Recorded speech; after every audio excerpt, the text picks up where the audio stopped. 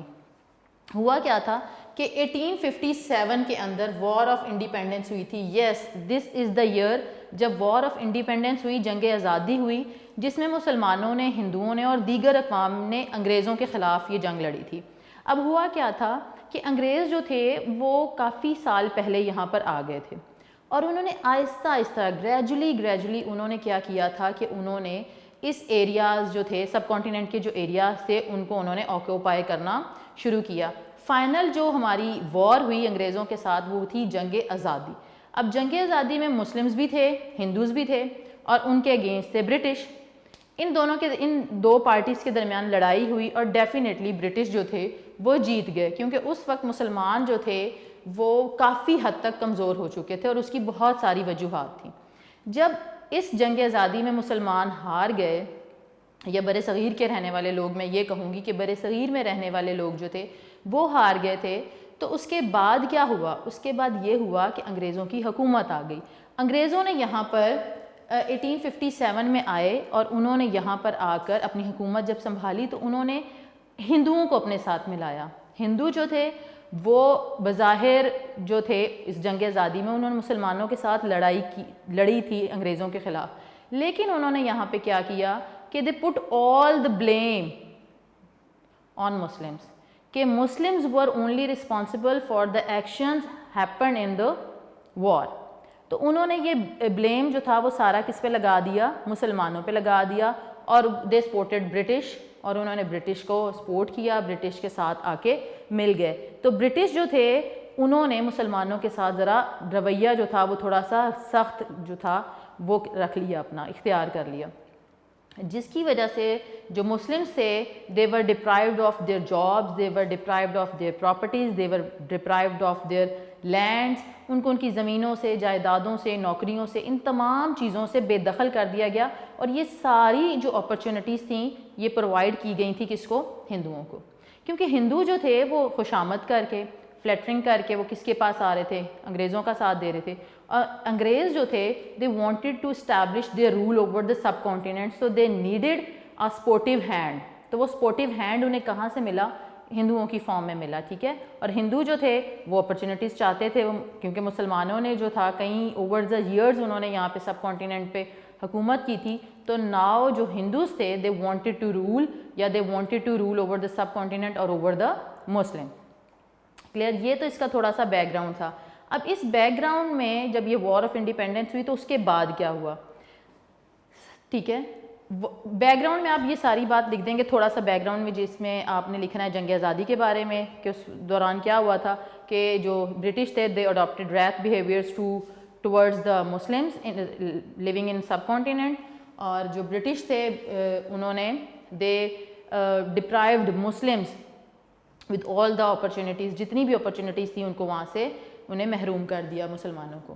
سب سے پہلے ہم بات کرتے ہیں بیک گراؤنڈ کے بعد ایسٹ انڈیا کمپنی کی. ایسٹ انڈیا کمپنی کا نام آپ لوگوں نے بیٹا اپنی جونیئر کلاسز میں بھی سنا ہوا ہے کہ 1600 میں جو ایسٹ انڈیا کمپنی ہے, اگر آپ دیکھیں 1600 میں ایسٹ انڈیا کمپنی جو تھی وہ بنائی گئی تھی. ہوا کیا تھا؟ یہ کمپنی کیوں بنائی گئی تھی؟ سٹارٹ میں بالکل کافی ٹائم پہلے جو تھے یہاں پہ عرب ٹریڈرز جو تھے وہ آیا کرتے تھے تھرو عریبین سی، یہ جو آپ کا بحیرہ عرب ہے اس کے راستے سے وہ یہاں پر ہندوستان میں سب کانٹیننٹ میں آیا کرتے تھے اور وہ یہاں کا سے مال خریدتے تھے اور وہ جا کر اس کو they use to sell the products اور the raw material to the European countries. جب یورپین کنٹریز نے دیکھا کہ عرب ٹریڈرز جو ہیں وہ کسی جگہ سے یہ جو مال ہے یا پروڈکٹس ہیں یہ لے کے آتے ہیں اور وہ یہاں سیل آؤٹ کرتے ہیں اور دے یوز ٹو گیٹ پروفٹ, تو انہوں نے بھی اس چیز کو اڈاپٹ کرنے کا سوچا اور انہوں نے کیا کیا کہ انہوں نے بھی جو سب کانٹیننٹ ہے اس کی طرف موو کرنا شروع کیا for the purpose of trade. اور ٹریڈ کرنے کے لیے جب وہ یہاں پہ آئے تو یورپ کی بہت ساری نیشنز آئی تھیں, ٹھیک ہے, پرتگال کے لوگ بھی تھے, جرمن بھی تھے, ٹھیک ہے, فرانس کے لوگ, فرینچ پیپل بھی تھے, برٹش بھی تھے. لیکن برٹش جو تھے انہوں نے اپنی کہہ لیں کہ چالاکی سے, اپنی بہت زیادہ کلیور تھے, تو انہوں نے ایسی پلاننگ کی کہ انہوں نے جو تھے فرینچ تھے یا ڈچ تھے یا پورچوگیز تھے ان کو انہوں نے یہاں سے بھگا دیا اور کیا کیا, they establish them selves here in subcontinent. اور East India Company was the first trade company established by the British in subcontinent and the purpose of this company was to trade in subcontinent. اب British کیا کرتے تھے, they used to come over here through this company and they used to buy the products, raw material, and they used to send these products or the raw material to the Europe. British جو برٹن تھا وہاں پہ بھیج دیا کرتے تھے اور وہاں کی جو مینوفیکچرنگ انڈسٹریز تھیں وہاں پہ یہ چیزیں تیار ہوتی تھیں اینڈ دین یہی پروڈکٹس یعنی کہ را مٹیریل سب کانٹیننٹ کا ہوتا تھا اور پروڈکٹس جو وہاں سے بن کے آتی تھیں وہ برٹش کی جو فیکٹریز تھیں یا انڈسٹریز تھیں وہاں سے بن کے دوبارہ ہندوستان واپس آتی تھیں اور وہ پروڈکٹس کی فارم میں ہوتی تھیں اور پھر جو ہندوستان تھا اسے ایز اے مارکیٹ وہ یوز کرتے تھے برٹش اور پروفٹ گین کرتے تھے. ان کا پرپز بھی رول کا یہی تھا کہ وہ یہاں آئیں اور اس کو اپنی کالونی بنا لیں, اس کو ایک ایسا پلیٹ فارم بنا لیں جہاں پہ وہ رول بھی کر سکیں اور یہاں کے جو ریسورسز ہیں اس سے وہ فائدہ بھی اٹھا سکیں. اچھا, سو ہم بات کر رہے تھے ایسٹ انڈیا کمپنی کی اور میں نے آپ کو بتا دیا کہ how asset India Company was established by the British and the purpose of establishment of asset India company. یہ آپ کو پتہ ہونا چاہیے کہ ایسٹ انڈیا کمپنی کیا تھی, کب اسٹیبلش کی گئی تھی, کیونکہ اس سے ریلیٹڈ شارٹ کوسچنز جو ہیں جو وہ آپ کو ایگزام میں آ سکتے ہیں, ٹھیک ہے. اب یہ جو پوائنٹس میں نے یہاں پہ لکھے ہوئے ہیں اس میں سے ہم نے 2 پوائنٹس ڈسکس کر دیے ہیں.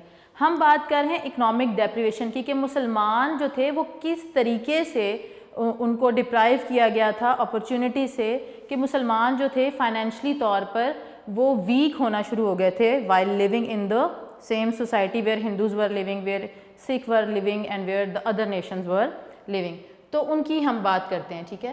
سو ایسٹ انڈیا کمپنی کا یہاں پہ آنا جو تھا وہ بھی ایک پرپز تھا, ایک پلاننگ تھی اور اس پلاننگ کے تھرو ہی مسلم جو تھے وہ ان کو لیس اسٹیٹس ملنا شروع ہو گیا سوسائٹی میں.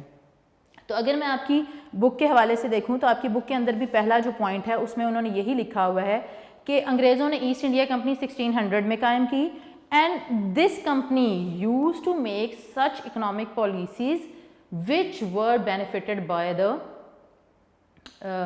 British. ان کے اس کا فائدہ جو تھا وہ صرف انگریزوں کو ہوتا تھا. جیسے کہ میں نے بھی آپ کو پہلے بھی بتایا کہ برٹش کرتے کیا تھے کہ وہ یہاں سے را مٹیریل خام مال یہاں سے لیتے تھے اور اسے برٹش جو انڈسٹریز تھیں وہاں پہ لے کے جاتے تھے, وہاں پہ وہ چیزیں تیار ہوتی تھیں اور دوبارہ واپس آتی. تو فائدہ کس کو ہو رہا تھا اس کمپنی سے؟ اس کمپنی سے صرف انگریزوں کو فائدہ ہو رہا تھا اور یہ کمپنی یہاں کے لوکل پیپل کو فائدہ نہیں دے رہی تھی. تو ہمارے پاس اب جو نیکسٹ پوائنٹ ہے وہ ہے جی ہیوی ٹیکسز جو کہ امپوز کیے گئے تھے by British government to the local people. یہ بھاری ٹیکس ان کی ہم بات کرتے ہیں. تو انگریزوں نے اپنی صنعت و تجارت کے تحفظ کے لیے ہندوستان کے عوام پر بھاری ٹیکس لگائے جس سے مسلمان بھی متاثر ہوئے. The purpose of imposing heavy tax on the local people was to get benefits. What kind of benefits? Industrial benefits, trading benefits. یہ وہ benefits تھے جو کہ حاصل کرنا چاہتے تھے برٹش, کیونکہ جب وہ امپوز کیا انہوں نے ٹیکس لگایا تو جو لوکل پیپل تھے, مقامی لوگ تھے, سب کانٹیننٹ کے لوگ تھے, they were supposed to pay the tax, ٹھیک ہے. اور جو برٹش تھے وہ بہت زیادہ اسٹرکٹ تھے ان کلیکٹنگ ٹیکس. تو وہ جو ٹیکس تھے وہ ظاہر ہے برٹش گورنمنٹ کے پاس آتے تھے اور گورنمنٹ جو تھی برٹش گورنمنٹ وہ اس پیسے کو یوٹیلائز کرتی تھی فار دیئر اون پرپزز, ٹھیک ہے. اور وہ پرپزز کیا تھے؟ ان کی انڈسٹری کا پرپز تھا اور ٹریڈ کا پرپز تھا. کیونکہ جو ٹریڈ ہوتا ہے, میں بار بار اس چیز کو ڈسکس کر رہی ہوں, ٹریڈ جو ہوتا ہے وہ اکانومی کو سپورٹ کرتا ہے, آپ کو فائنینشلی اسٹرانگ کرتا ہے. تو ٹریڈ انڈسٹریز کا بننا, چاہے وہ کوئی بھی انڈسٹری ہو, ٹریڈ کسی بھی قسم کی ہو, وہ ڈیفینیٹلی آپ کو فائدہ دیتی ہے اکنامیکلی, ٹھیک ہے, معاشی طور پہ. تو یہ جو ہیوی ٹیکسز تھے یہ لگایا گیا مسلمان سب پہ وہاں پر, لیکن زیادہ سفر کس نے کیا؟ مسلمان جو تھے انہوں نے بھی اس سے متاثر ہوئے. Then we have the other point that is dismissed by the jobs. ملازمت سے فارغ کر دیا گیا تھا لوگوں کو. کون سے لوگوں کو؟ مسلمس کو. میں نے آپ لوگوں کو پہلے بتائی تھی یہ بات کہ after the war of independence Muslims were oppressed very badly in subcontinent by the British. اور کیوں اوپریس کیے گئے تھے؟ کیونکہ جو ہندوز تھے انہوں نے they acquitted them selves from all the responsibilities in the war of independence. انہوں نے کہا کہ جی we are not responsible for the actions in war of independence. Actually Muslims were the only reason, یا جو the action of Muslims were the only reason of the war of independence. تو انہوں نے یہ سارا بلیم ان پہ لگا دیا تھا. تو اس لیے مسلمان جو تھے ان کو بہت ہی زیادہ جو ریتھ بیہیویئر تھا, ہارش بیہیویئر تھا مسلمس برٹش کا, اس کا سامنا کرنا پڑا. تو ملازمت سے کیسے انہیں فارغ کیا گیا کہ جو ہائی رینک تھے, مینز اعلیٰ عہدے تھے, ادھر سے تمام مسلمس کو ریموو کر دیا گیا, ٹھیک ہے. اور کیوں ریموو کر دیا گیا؟ پرپز یہی تھا کہ مسلمانوں کو وہ ڈی گریڈ کرنا چاہتے تھے اور اس جگہ پہ وہ کسی اور قوم کو لانا چاہتے تھے, یعنی ہندوز کو, کیونکہ ہندوز انہیں سپورٹ کر رہے تھے. اور انگریزوں نے مسلمانوں کو ان تمام عہدوں سے ہٹا دیا جو ان کے فور فادرز جو تھے ان کے پاس کافی عرصے سے تھے. مسلمانوں کو نئے عہدوں سے محروم بھی رکھا گیا, جس کی وجہ سے جو مسلمس تھے they were suffered to the bad economic crisis, ٹھیک ہے. پھر بات آ جاتی ہے ہمارے پاس جاب اپرچونیٹیز فار ہندوز. تو ہندوؤں کے لیے ملازمت کے مواقع. جب انہوں نے یہ پلان کر لیا تھا, ان کی کانسپرائسی یہ تھی, چال یہ تھی, سازش یہ تھی کہ ہم نے مسلمس کو اپرچونیٹیز پرووائڈ نہیں کرنی. So all kind of opportunities were given to the Hindus. اور جو مسلمس تھے they were deprived of all the government jobs. جتنی بھی گورنمنٹ جابس تھیں, سرکاری ملازمتیں تھیں, ان سے مسلمانوں کو فارغ کر دیا گیا, ٹھیک ہے. اور ہندوؤں کو معمولی عہدوں سے ترقی دے کر اعلیٰ عہدوں پر فائز کر دیا گیا, ٹھیک ہے. یعنی کہ انہیں لو رینک سے ہائی رینک پہ پروموشن دے دی گئی, ٹھیک ہے. اس کے بعد جو ہمارے پاس نیکسٹ پوائنٹ آتا ہے وہ ہے جی ڈپرائیوڈ آف پراپرٹیز. میں نے آپ کو پہلے بھی جب بیک گراؤنڈ بتا رہی تھی تو آئی ٹولڈ یو کہ ڈیپریویشن آف پراپرٹیز ایک ایسا آسپیکٹ تھا کہ جیسے جائیداد ہے مسلمانوں کے پاس, ان کے پاس زمین تھی, کاروبار تھا, گھر, مکانات, جس بھی قسم کی جائیداد تھی, وہ جائیدادیں جو تھیں, وہ جو پراپرٹیز تھیں, those properties were confiscated by the British government and those properties were allotted اور گیون ٹو دا ہندوز. کیوں ہندوز کو کیوں دے دی گئی تھی؟ کیونکہ ہندوز ان کو سپورٹ کر رہے تھے, فلیٹرنگ کر رہے تھے, خوش آمد کر رہے تھے, اور وہ چاہتے تھے کہ انہیں کچھ نہ کچھ ان کو فائدہ ہو ہندوؤں کا. تو مسلمس کی جو پراپرٹیز تھیں, جو جائیدادیں تھیں, Muslims were deprived of those properties. اس کے بعد ہمارے پاس پوائنٹ آ جاتا ہے جی ڈسٹرکشن آف ایگریکلچر انڈسٹریز. میں نے پہلے بھی آپ کو بتایا کہ جاب اپرچونیٹیز تھیں وہ گورنمنٹ جابس تھیں, سرکاری ملازمتیں تھیں, ایون جو آرمی کی جابس تھیں ادھر سے بھی مسلمانوں کو ہٹا دیا گیا تھا, ٹھیک ہے. سو یہ سارے وہ ایشوز تھے. دیکھو اگر اعلیٰ عہدوں سے فارغ کر دیا گیا, ٹھیک ہے, اور جو لو رینک پہ ہندوز تھے ان کو ہائی رینک پہ پروموٹ کر دیا گیا. جاب اپرچونیٹیز جو تھیں they open the doors for the job opportunities for Hindus and they close they shut the door for the Muslims. اور پھر اس کے بعد ڈپرائیویشن آف پراپرٹیز ہے, جائیدادوں سے محرومی ہے کیونکہ کنفسکیٹ کر لی تھی برٹش نے. اس کے بعد ہے ڈسٹرکشن آف ایگریکلچر انڈسٹریز. اب وہ لوگ جو مسلمان جو سرکاری ملازمتوں کے ساتھ ایسوسیٹ تھے, وہ لوگ جو اپنی جائیداد سے کچھ نہ کچھ ان کی ارننگ چلتی تھی, وہ تمام لوگ تو سفر کر رہے تھے, ٹھیک ہے. پھر دوسری طرف وہ لوگ جن کا تعلق زراعت سے تھا, جن کا تعلق کسی انڈسٹری سے تھا, صنعت سے تھا, ان لوگوں کو کیا نقصان ہوا کہ انگریزوں کے دور میں ہمارے پاس ایک بر صغیر کے اندر ایک صوبہ تھا بنگال, ٹھیک ہے, بہت بڑا صوبہ تھا, اور اس میں ہندوؤں کی ایک حصے میں ہندوؤں کی اکثریت تھی اور ایک بڑے حصے میں مسلمانوں کی اکثریت تھی. تو وہاں پر مینجمنٹ کے بہت سارے ایشوز آ رہے تھے. تو مینجمنٹ کے جب بہت سارے ایشوز آئے تو اس کی وجہ سے ہندوز جو تھے دے ور ڈومینیٹڈ, ٹھیک ہے, اوور دا مسلمس. تو وہاں پر پراپر پلاننگ نہیں کی گئی، جس کی وجہ سے ایگریکلچر نہیں ہوا اور کرائسس، فوڈ کرائسس جو تھا وہ کریٹ ہو گیا۔ جب فوڈ کرائسس کریٹ ہوا تو اس کی وجہ سے جہاں وہاں پر ان علاقوں میں، یعنی میں بنگال کی بات کر رہی ہوں، وہاں پر جو ایگریکلچر انڈسٹری تھی وہ تباہ ہونا شروع ہوگی، کیونکہ ریسورسز جو تھے وہ نئے جنریٹ نہیں ہو رہے تھے۔ فوڈ کرائسس کا سامنا کرنا پڑا تھا لوگوں کو، مسلم جو تھے وہ آلریڈی ان کو ڈی گریڈ کیا جا رہا تھا سوسائٹی کے اندر، تو وہ فلرشمنٹ جو تھی یا ان کا پھلنا پھولنا جو تھا وہ سوسائٹی کے اندر کسی طور پہ نظر نہیں آ رہا تھا۔ اس کے بعد ہم بات کرتے ہیں ڈسٹرکشن آف کاٹیج انڈسٹری، گھریلو صنعت کی تباہی۔ کاٹیج انڈسٹری کیا ہوتی ہے؟ سب سے پہلے we need to understand the concept of cottage industries. Industry کیا ہوتی ہے؟ ایک صنعت ہوتی ہے، ایک ایسی جگہ ہوتی ہے جہاں پر چیزیں جو ہیں وہ عام خام مال سے، یعنی کہ آپ کے پاس را مٹیریل ہے اور آپ اس سے کوئی چیز تیار کر کے ایک پراپر اسے پروڈکٹ کی شیپ دیتے ہو۔ تو انڈسٹریز جو ہوتی ہیں وہ بیسیکلی میجر انڈسٹریز جو ہیں وہ 3 طرح کی ہوتی ہیں۔ There are 3 types of industries جو کہ کام کرتی ہیں۔ سب سے بڑی جو ہوتی ہے وہ ہیوی انڈسٹری ہوتی ہے، ٹھیک ہے، اس کے بعد اسمال انڈسٹریز ہوتی ہیں اور اس کے بعد کاٹیج انڈسٹریز ہوتی ہیں۔ جو ہیوی انڈسٹریز ہوتی ہیں اس میں بہت بڑی بڑی فیکٹریز آتی ہیں جس میں بہت زیادہ تھاؤزنڈز آف ورکرز ہوتے ہیں اور وہ پروڈکٹس جو ہیں وہ تھرو مشینز اور ورکرز وہ تیار کرتے ہیں، ٹھیک ہے۔ جو اسمال انڈسٹریز ہوتی ہیں اس میں مشینری بھی موجود ہوتی ہے بٹ نمبر آف ورکرز جو ہیں، امپلائز جو ہیں وہ کم ہو جاتے ہیں، ٹھیک ہے، اور ان کی کوشش ہوتی ہے کہ وہ لوکل ریسورسز کو استعمال کر سکیں۔ پھر ہمارے پاس آتی ہے کاٹیج انڈسٹری، جس کی میں یہاں پہ بات کرنے جا رہی ہوں۔ کاٹیج انڈسٹری کو ہم اردو میں گھریلو صنعت کہتے ہیں۔ اس سے مراد یہ ہے کہ گھر میں بیٹھ کے مقامی وسائل کو آپ بروئے کار لاتے ہوئے ان لوکل جو ریسورسز ہیں ان کو آپ یوٹیلائز کرتے ہیں اور آپ نارمل جو پروڈکٹ ہے وہ بناتے ہیں، ٹھیک ہے۔ اس میں گھریلو دستکاریاں جو ہینڈی کرافٹس آپ کے ہوتے ہیں، بچوں کے ٹوائز ہوتے ہیں، کلے یوٹینسلز ہوتے ہیں، برتن مٹی کے بنائے جاتے ہیں، اس طرح کی بہت ساری چھوٹی چھوٹی انڈسٹریز ہوتی ہیں۔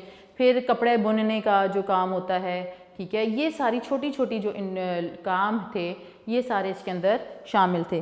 اب ہوا کیا کہ بنگال میں چونکہ میں نے بتایا کہ امن و امان کی صورتحال خراب تھی، یہ بہت بڑا پروونس تھا اور ہندوؤں کی بہت زیادہ اکثریت تھی ایک حصے میں اور ایک حصے میں مسلمانوں کی بہت زیادہ اکثریت تھی، اور ہندو جو تھے وہ ڈومیننٹ تھے زیادہ تر، ٹھیک ہے۔ اب یہاں پر جب لا اینڈ آرڈر کی سچویشن خراب ہونا شروع ہوئی تو اس سچویشن کو دیکھتے ہوئے جو وہاں کے ٹریڈرز تھے انہوں نے یہ پلان کیا، یہ ڈیسائیڈ کیا کہ انہیں کوئٹ کر دینا چاہیے بنگال کو، ٹھیک ہے۔ تو وہ بنگال کو چھوڑ کے موو کرنا شروع ہو گئے۔ ڈیفینیٹلی اگر انہیں ایک ایریا کے اندر پیس نہیں مل رہا ہے، امن نہیں مل رہا ہے، تو انہوں نے وہاں سے دوسرے شہروں کی طرف رخ کرنا شروع کر دیا۔ اب ہوا کیا کہ ایک جو ہم نے شروع میں بات کی کہ ٹیکسز کی، تو تجارتی مال کی نقل و حمل پر جگہ جگہ ٹیکسز کہتے ہیں محصولات کو، محصول کو، اس کی وجہ سے مال کی قیمت بہت بڑھ گئی۔ یعنی کہ بنگال سے ٹریڈر جو تھے وہ امن و امان کی صورتحال خراب ہونے کی وجہ سے موو کر گئے دوسرے شہروں میں، اور جب ٹرانسپورٹیشن کرتے ہیں ہم، دیکھو ایک پروڈکٹ یہاں پہ تیار ہوئی ہے کسی ایک سٹی میں، جب اس کو ہم ٹرانسپورٹ کر کے کسی دوسری جگہ پہ لے کے جاتے ہیں تو اس سے کیا ہوتا ہے؟ اس سے یہ ہوتا ہے کہ اس کے جو ایکسپینس ہے، اس کی جو کاسٹ ہے پروڈکٹ کی وہ بڑھ جاتی ہے۔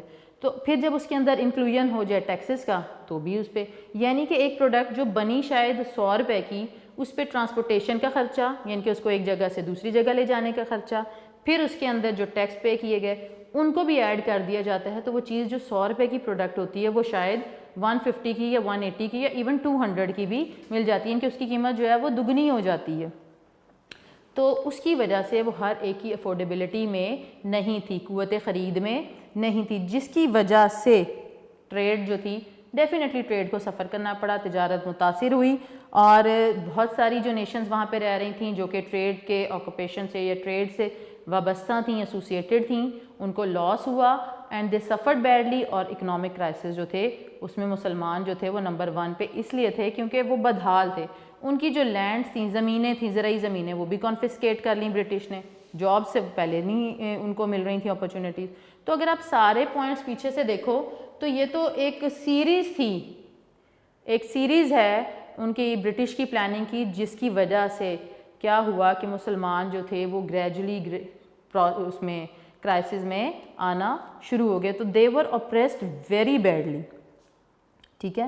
تو مسلمز جو تھے ان کو بہت زیادہ جو فائنینشیل کرائسس تھا اس کا سامنا کرنا پڑ رہا تھا، ٹھیک ہے۔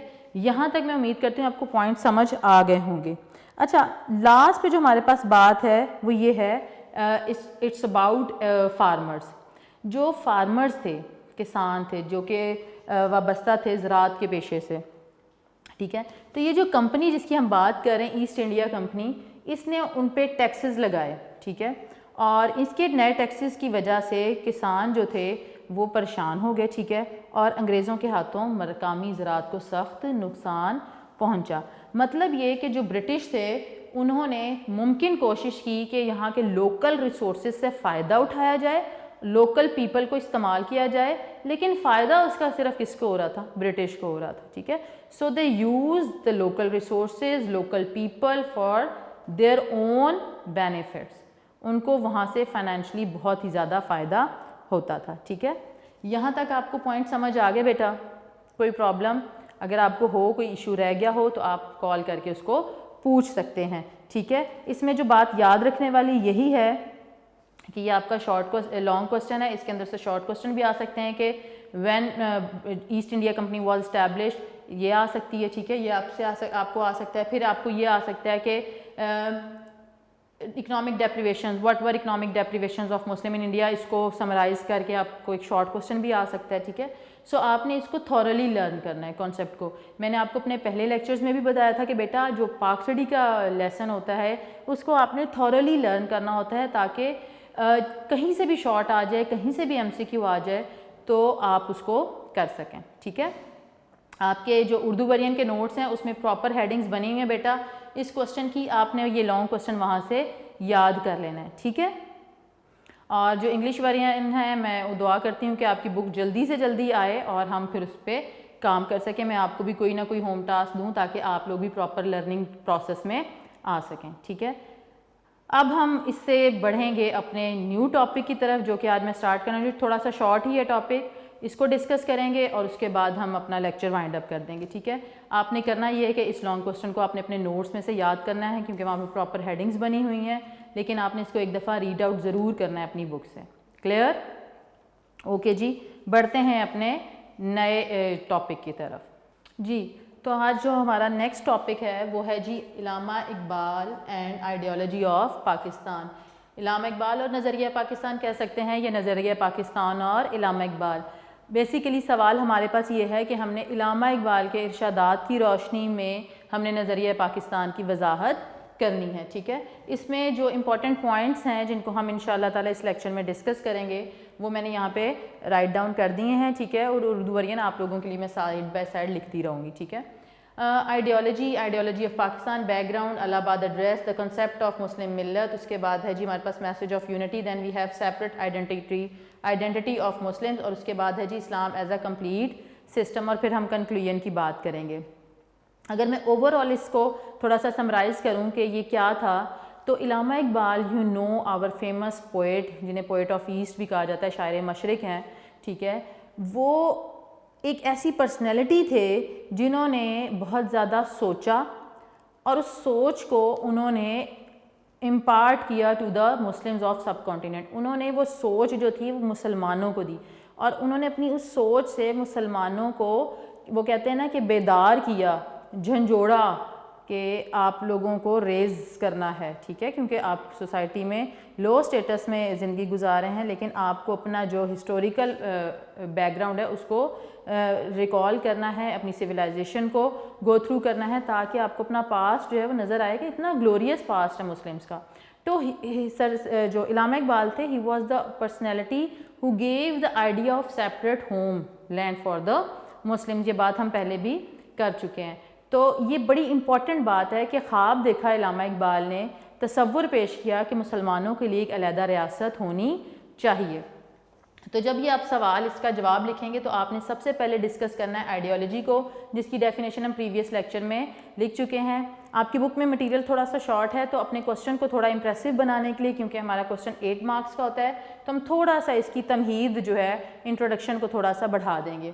تو آپ آئیڈیالوجی کی ایک ڈیفینیشن یہاں پہ کوٹ کریں گے، پھر آپ آئیڈیالوجی آف پاکستان کو سمپل ورڈز میں بتا کے اور اس کی ڈیفینیشن یہاں پہ لکھ دیں گے. اس کے بعد ہم بیک گراؤنڈ کی بات کرتے ہیں. بیک گراؤنڈ کا مطلب ہے کہ ہمیں ڈسکس کرنا ہے اپنا پس منظر کہ ایسا کیا تھا کہ علامہ اقبال جو تھے انہوں نے یہ بات سوچی. ظاہر سی بات ہے کہ اگر انسان کے مائنڈ میں کوئی آئیڈیا آتا ہے تو اس کے پیچھے کوئی بیک گراؤنڈ ہوتا ہے, اس کے پیچھے ریزنز ہوتی ہیں, لاجکس ہوتے ہیں. تو وہ کیا ریزنز تھیں, ٹھیک ہے. علامہ اقبال جب پیدا ہوئے 1877 میں تو اعلیٰ تعلیم بھی حاصل کیا آہستہ آہستہ, اور وہ اس پوزیشن پہ پہنچے کہ انہوں نے اپنے براٹ اپ کے دوران بہت سارے سرکمسٹانسز کو دیکھا تھا. تو ڈیپ آبزرویشن تھی, فلاسفر تھے, تو انہوں نے یہ سوچا کہ مسلمز جو ہیں وہ تو بہت ہی بیڈ لائف گزار رہے ہیں ان سب کانٹیننٹ کے اندر, ٹھیک ہے. اور یہ لائف ان کی بیڈ لائف کب سے سٹارٹ ہوئی تھی, after 1857.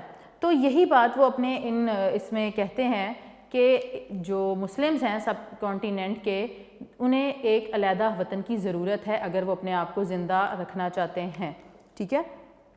So through his poetry he awakened the Muslims. انہوں نے مسلمانوں کو بیدار کیا تھا. کس کے ذریعے؟ اپنی شاعری کے ذریعے.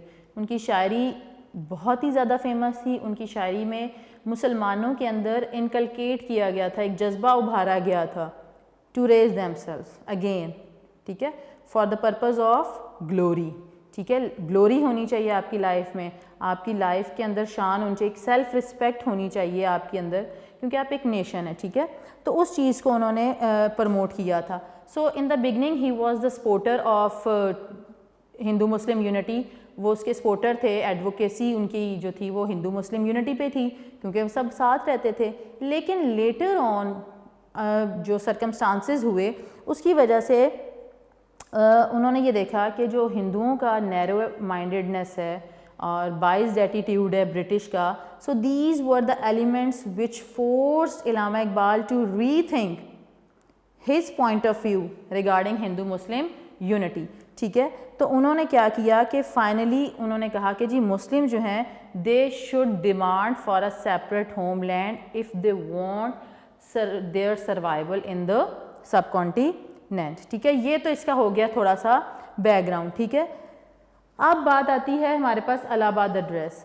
فیمس الہ آباد ایڈریس جو ہے یہ اتنا زیادہ فیمس تھا کیونکہ یہ وہ ڈے تھا 1930 کے اندر الہ آباد, انڈیا کے شہر الہ آباد کے اندر یہ ایڈریس جو ہے خطبہ انہوں نے دیا تھا, اور اس کے اندر انہوں نے بڑی خوبصورت بات کی تھی. میں آپ کو وہ پڑھ کے دکھا دیتی ہوں آپ کے نوٹس میں, بک میں سے. مجھے ایسا نظر آتا ہے کہ اور نہیں تو شمال مغربی ہندوستان کے مسلمانوں کو بالآخر ایک اسلامی ریاست قائم کرنا پڑے گی اگر ہم چاہتے ہیں کہ اس ملک میں اسلام بحیثیت تمدنی قوت زندہ رہے. تو اس کے لیے ضروری ہے کہ وہ اپنے مخصوص علاقے میں اپنی مرکزیت قائم کرے.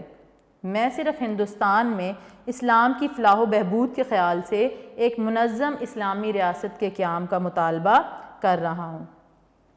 اب یہ وہ بات تھی کہ مجھے ایسا نظر آتا ہے کہ اور نہیں تو شمال مغربی ہندوستان سے مراد ہے کہ یہ وہ حصہ تھا ہندوستان کا جہاں پہ مسلمان اکثریت میں رہتے تھے, اور جو علامہ اقبال تھے انہوں نے پرٹیکولرلی ان ایریاز کو مینشن کیا کہ میں چاہتا ہوں کہ ان ایریاز کو کنیکٹ کر دیا جائے, ملا دیا جائے, ایک ریاست بنا دی جائے تاکہ مسلمان یہاں پہ انڈیپینڈنٹلی اپنی لائف کو اپنی جو ٹیچنگز آف اسلام ہے اس کے اکارڈنگ اسپینڈ کر سکیں. میں انگلش ورژن آپ کو تھوڑا سا گائیڈ کر دیتی ہوں. یہی خطبہ الہ آباد جو ہے, الہ آباد ایڈریس, کہ the formation of the consolidated northwest Indian Muslim state appears to me to be the final destiny of the Muslims, at least of northeast India. The life of Islam as a cultural force, وہ جو تمدنی قوت ہے وہ کون سی ہے؟ cultural force, ٹھیک ہے. In this living country very largely depends on its centralization in a specific territory. I therefore demand the formation of a consolidated Muslim state in the best interest of India and Islam. The formation of consolidated northwest Indian Muslim, کہ شمال مغرب کے جو مسلمان ہیں میں چاہتا ہوں کہ ان کی ایک ریاست بنا دی جائے. اس کی وہ ایسے مجھے فیل ہوتا ہے کہ وہ مسلمانوں کی آخری منزل ہے.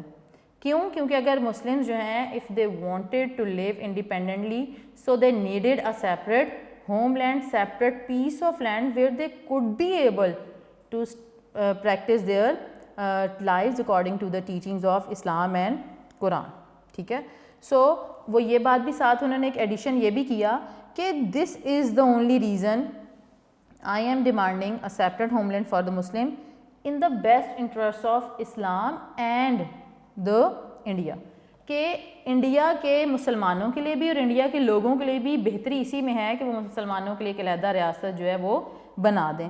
تو یہ وہ خطبہ الہ آباد کا میں نے ایک پیس آف ایڈریس جو تھا ان کا آپ کو بتایا ہے، سنایا ہے پڑھ کے، کہ آپ کو سمجھ آ جائے کہ وہ اپنے خطبہ الہ آباد میں انہوں نے کیا ڈیمانڈ کی تھی. اور یہی وہ لائن ہے، یہی وہ اسٹیٹمنٹ ہے جس سے ہم نے یہ انفر کیا تھا کہ علامہ اقبال جو ہیں he was great supporter of the Muslims for the separate homeland. ٹھیک ہے، so he was the person who gave the idea of separate homeland. ٹھیک ہے، اور ساتھ ہی ساتھ انہوں نے یہ بات کی تھی کہ چونکہ بر صغیر کے اندر بہت ساری نیشنز جو ہیں وہ they are living، تو مسلمان جو ہیں وہ ان کو اپنی آئیڈینٹی کو دکھانا ہوگا دنیا کو، یعنی سب کانٹیننٹ میں جتنی بھی نیشن تھی ان سب نیشن سے بڑھ کے مسلمانوں کو آگے آنا ہوگا. ٹھیک ہے، اور وہ چاہتے تھے، مینز علامہ اقبال یہ چاہتے تھے کہ مسلم جو ہیں وہ سب سے آگے آئیں، سکسیس ملے ان کو. ٹھیک ہے، اور وہ یہ پوائنٹ ان کا ایک بڑا تھا امپورٹنٹ کہ وہ سیاسی، سماجی اور معاشی تحفظ کے لیے، جیسے ابھی ہم نے پہلے ٹاپک ڈسکس کیا تھا اکنامک ڈیپریویشن، مسلمانوں کی معاشی محرومیاں.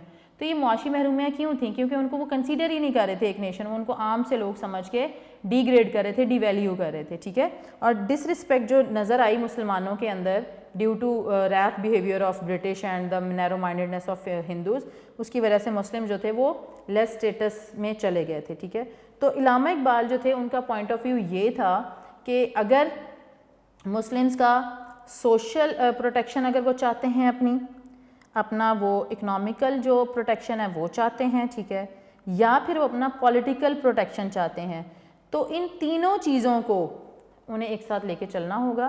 اور یہ صرف اور صرف اسی کنڈیشن میں ہو سکتا ہے جب ان کے لیے ایک علیحدہ وطن موجود ہوگا. ٹھیک ہے، یہاں تک تو یہ جو باتیں میں نے ڈسکس کی ہیں یہ آپ کی بک کے اندر موجود ہیں، لیکن اس کوشچن کو تھوڑا سا ہم نے چونکہ رائٹنگ میں لے کے آنا ہے، 8 مارکس کا کوشچن ہے، تو اس کے اندر تھوڑی سی ہم انفارمیشن اور ایڈ کرتے ہیں جو کہ آپ کی بک کے اندر ہی موجود ہے لیکن ڈفرینٹ پیجز پہ. تو اگر ہم اس کو انفارمیشن کو یہاں پہ ایڈ کر لیں تو ہمارے پاس ہے جی دا کانسیپٹ آف مسلم ملت. دا کنسیپٹ آف مسلم ملت کیا ہے کہ مسلم ملت کا تصور. اب علامہ اقبال جو ہیں مسلم ملت کا تصور، یہ جو مسلم ملت کا تصور ہے اس سے کیا مراد ہے، یہ مسلم ملت سے کیا مراد ہے؟ مسلم ملت سے مراد علامہ اقبال یہ لیتے ہیں کہ مسلمان جو ہیں یہ دنیا کے کسی بھی کونے میں رہ رہے ہیں تو they are called one nation. تو یہ ایک نیشن ہے، ایک ملت ہے، چاہے وہ مشرق میں رہ رہے ہیں، چاہے وہ مغرب میں رہ رہے ہیں، چاہے وہ شمال میں رہ رہے ہیں، چاہے وہ جنوب میں رہ رہے ہیں، مسلمان کہیں بھی رہ رہے ہیں، دے آر ون ملت اور دے آر ون نیشن. ٹھیک ہے، اور انہوں نے اپنی پوئٹری کے ذریعے ان کانسیپٹس کو ہمارے سامنے لے کے آئے ہیں. ٹھیک ہے، اور وہ یہ کہتے ہیں کہ اسلام جو ہے وہ جو ہے ریزن ہے آف دا مسلم ملت. تو ہی پریزنٹڈ دا کی concepts through his poetry regarding the concept of Muslim ملت. اور وہ کہتے ہیں کہ جو مسلمز ہیں دے ڈیو ٹو اسلام، ٹھیک ہے، due to Islam they form a millat, کہ اسلام وہ چیز ہے جس کی وجہ سے مسلمان ایک ملت کی شکل میں آتے ہیں. تو ہی presented the key concept through his poetry کہ مسلمز جو ہیں due to Islam they form a millat and their power and strength depends only on Islam. ان کے مذہب میں ان کی جو قوت ہے، طاقت ہے، اس کا دار و مدار کس پہ ہے؟ اسلام پہ.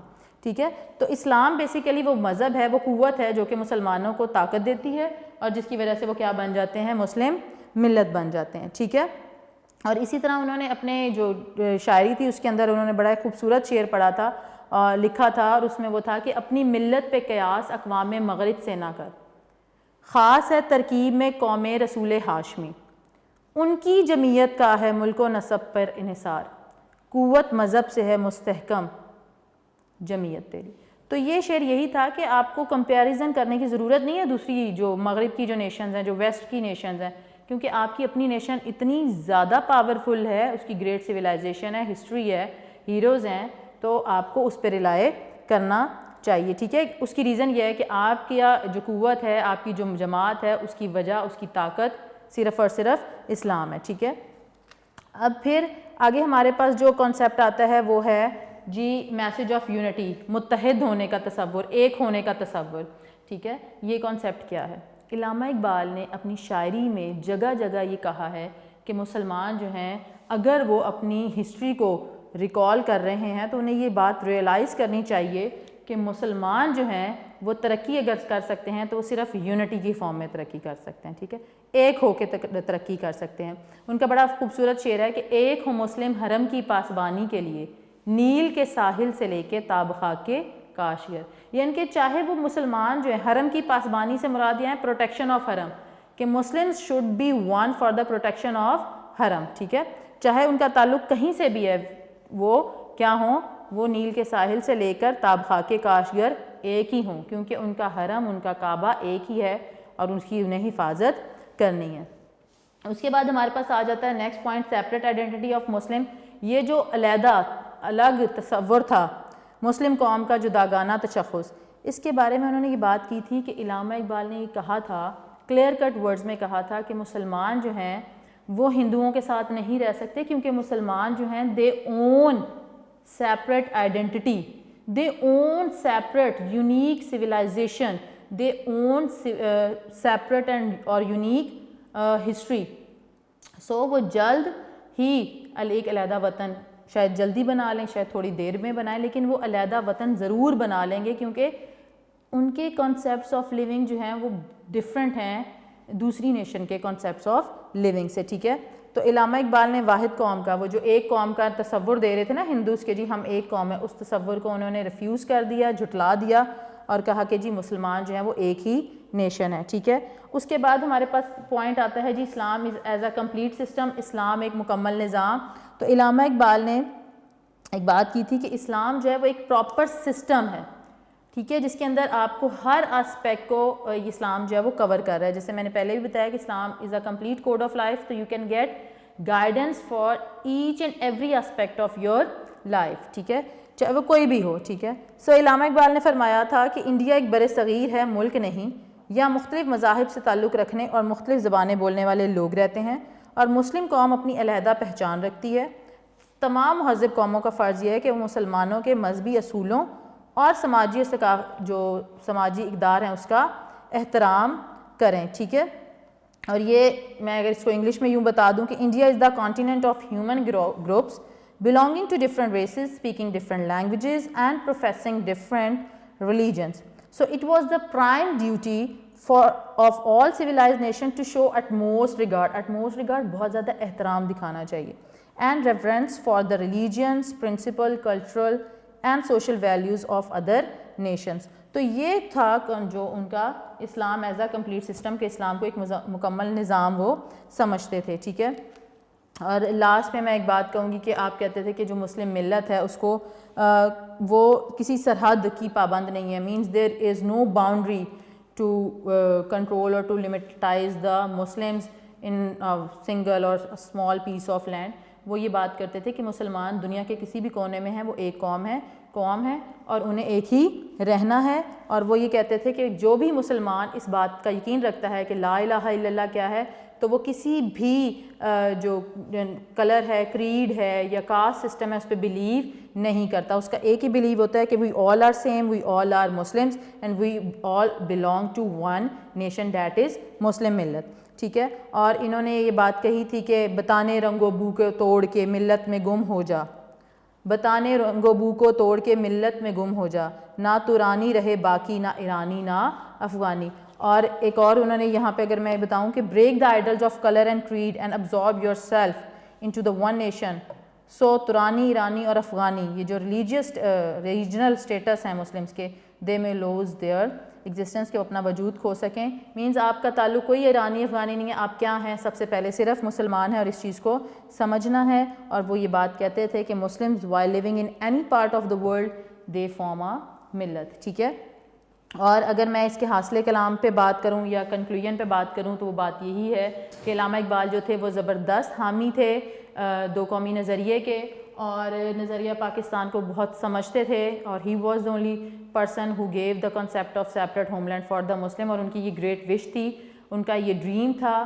ہی dreamed for separate homeland. اور جو قائد اعظم تھے انہوں نے کیا کیا تھا, انہوں نے ان کے خواب کو تعبیر دی تھی اور انہوں نے پریکٹیکل فارم میں اپنی ایفرٹس کی, اور پاکستان کا جو زندہ جیتا جاگتا ثبوت ہے اس کی فضاؤں میں آج ہم سانس لے رہے ہیں. تو this is also your long question, جس کے اندر کچھ مٹیریل تو آپ کی بک میں ہے, باقی آپ کے جو اردو ورڈنگ کے نوٹس ہیں اس کے اندر ہیڈنگز بنی ہوئی ہیں.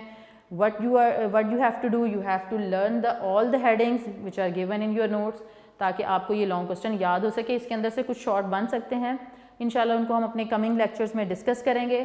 تو یہاں پہ آپ کا جو چیپٹر ہے اس کا اب صرف ایک کوشچن رہ گیا ہے, جو کہ انشاءاللہ تعالی ہم اپنے نیکسٹ لیکچر میں کریں گے. ٹھیک ہے, آئی ڈو ہوپ کہ you have understood all the things, all the important points which I have discussed with you in this lecture. If you have any problem, any issue regarding the understanding of the concept, so what you have to do, you have to make a call to me so I can make you understand if you have any confusion. So یہاں پہ بیٹا میں اپنا lecture ختم کروں گی, اختتام کرتے ہیں لیکچر کا. میں امید کرتی ہوں کہ آپ کو سمجھ آیا ہوگا, اور میں یہ دعا کرتی ہوں کہ آپ اپنے گھروں میں رہیں, محفوظ رہیں, اور اپنے ٹیچرز کو, اپنے اساتذہ کو, اپنے پیرنٹس کو اپنی دعاؤں میں یاد رکھیں, کیونکہ چھوٹے بچے جو ہیں, آپ جو بچے ہیں ان کی دعائیں جو ہیں اللہ تعالیٰ جلدی قبول کر لیتا ہے. تو بس اپنی دعاؤں میں ہم سب کو یاد رکھیں, اور ہم آپ سب کو بہت زیادہ مس کرتے ہیں, اور انشاءاللہ تعالیٰ جلد سے دوبارہ سے ہماری نارمل جو زندگی ہے وہ بحال ہوگی, اور ہم انشاءاللہ ملیں گے. تب تک کے لیے اپنی ٹیچر کو مس نائلہ شبیر کو اجازت دیجیے. اللہ حافظ.